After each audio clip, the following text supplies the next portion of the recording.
If I had a Bitcoin for every time someone's asked me about cryptocurrency, I'd be a wealthy man. It seems it's all the rage these days. People are dumping money into these crazy things called coins, and they're becoming instant millionaires overnight. And it makes people wonder, do I need the Snapbook for it? Should I send an Instaface chat? How do I actually block the crypto and chain it together in the cloud? So we're going to walk through a little bit of that today, get a sense for what cryptocurrency and blockchain's all about, identify should I as an investor be looking at it, and if so, how do I go about doing that?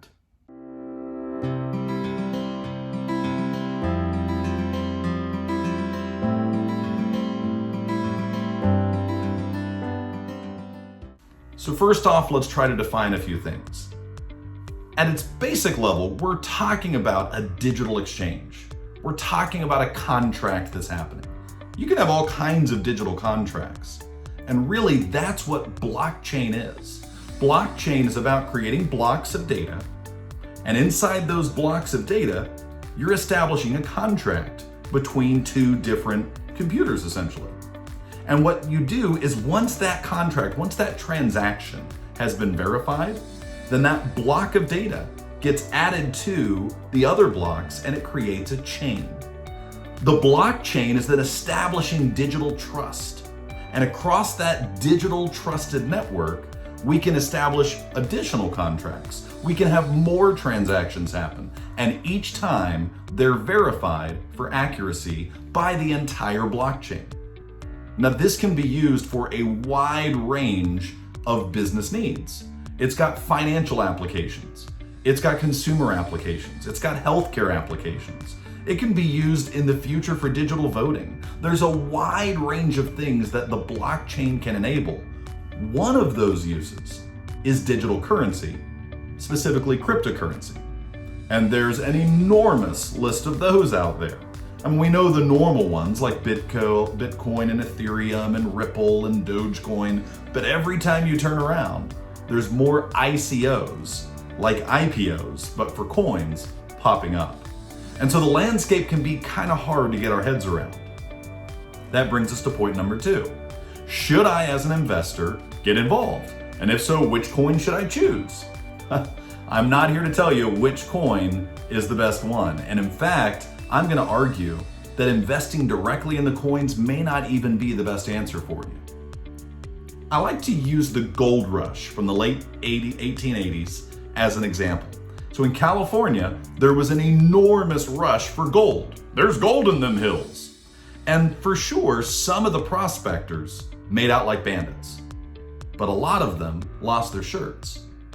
Now, the people that consistently made money during the gold rush were the ones that set up storefronts near the mines. It's the people that were selling pickaxes and shovels. It's the people that were operating the general store. It's the people that had the hotel. It was all the infrastructure around the gold rush that consistently made money during that time frame. And in a similar vein, my advice is to look for those businesses that benefit from cryptocurrency and especially that utilize the blockchain. And so there's a lot of ETFs, mutual funds, and individual companies investing in blockchain infrastructure because the infrastructure is going to be needed no matter what. In which case, you have the opportunity to navigate those investments in a way that doesn't require you to choose one coin over another. And so that brings us to our third point. How exactly do you go about that? Well, first of all, I'm going to advise that you not try to choose a specific coin. I'm going to recommend that you think more about the infrastructure, more about the blockchain. And then just like anything else, it's important that you do this as an appropriate percentage of the overall things that you're investing in. If there's a lot of potential, there's also a lot of risk. And this is an emerging space where things are changing constantly. So although it reduces the risk for you to focus on the blockchain infrastructure and those companies that are supporting the underlying pieces that are necessary for cryptocurrency to be successful, you still don't want this to be an excessive percentage of your overall portfolio. So make sure you're aware of the risk profile, how it balances with your other investments, and that you don't put too large a percentage in this one category, even though it's incredibly promising. Much like the prospectors in the late 1800s that rushed to California in an effort to strike it rich, people are enthusiastic about the potential that cryptocurrency and blockchain holds. I certainly am a believer in the blockchain technology and the potential for it to revolutionize a host of industries. I just think it's important that we not get caught up in that fervor, try to choose one coin versus another, and certainly don't bet the farm on it. Focus on a more balanced approach, really look at the overall industry and the infrastructure, and make sure that you're investing an appropriate percentage consistent with that long-term vision. I hope this was helpful and you avoid picking up some ICO off of the Snapbook that otherwise might catch your fancy.